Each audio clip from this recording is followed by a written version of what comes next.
Sir GST और taxes बचाने के लिए क्या कैश देना सही रहेगा प्रमोटर्स को?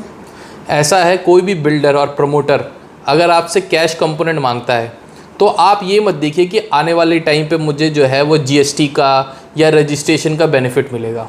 वो आज आपका डैमेज कर सकता है। एग्जाम्पल लीजिए, मान लीजिए वो प्रॉपर्टी नहीं बन रही है, वो न सिर्फ अबेंडेंट कर दी प्रॉपर्टी, और आप किसी भी ट्रिब्यूनल में, कंज्यूमर फोरम में या रेरा में जाते हैं कि भाई मुझे इसका रिफ़ंड चाहिए, तो कैश कंपोनेंट पे ना इंटरेस्ट मिलेगा ना वो कैश पे पैसा वापस मिलेगा, केवल आपके एक नंबर पे ही पेमेंट और एक नंबर पे ही पेमेंट पे जो है interest component as a delay compensation मिलेगा। कैश आपका क्वांटिफाई नहीं करा पाओगे आप, क्योंकि कोई भी बिल्डर कैश की ना रिसिप्ट देता है ना आप अपना सोर्स ऑफ इनकम दिखा सकते, क्योंकि इनकम टैक्स एक्ट भी कहता है कि 20,000 से ज़्यादा जो है आप कैश में पैसा नहीं दे सकते।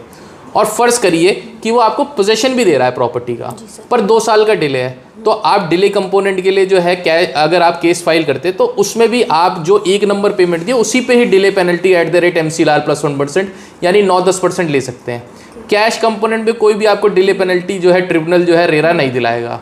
तो बेटर ये है कि अपना थोड़ा सा जीएसटी बचाने के लिए या रजिस्ट्रेशन बचाने के लिए, चार्जेस बचाने के लिए आप कैश ना दें। और दूसरी बात ये, मान लीजिए आप ही के पास कोई प्रॉब्लम आ गई, कोई आप ही पैसा नहीं दे पाए बिल्डर को और बिल्डर ने यूनिट जो है कैंसिल कर दी,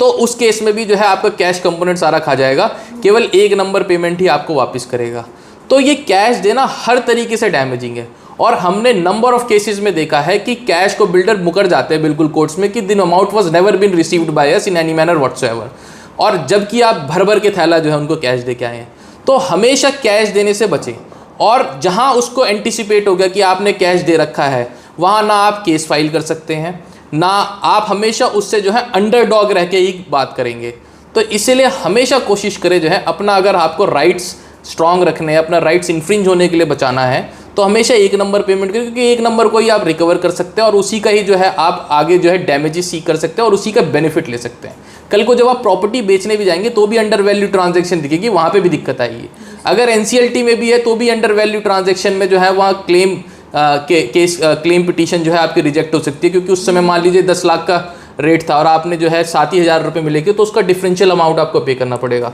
तो कैश हर जगह से डैमेजिंग है, ना कोर्ट उसको प्रमोट करती है ना लॉयर्स उसको प्रमोट करते हैं। ठीक है ना। Thank you sir.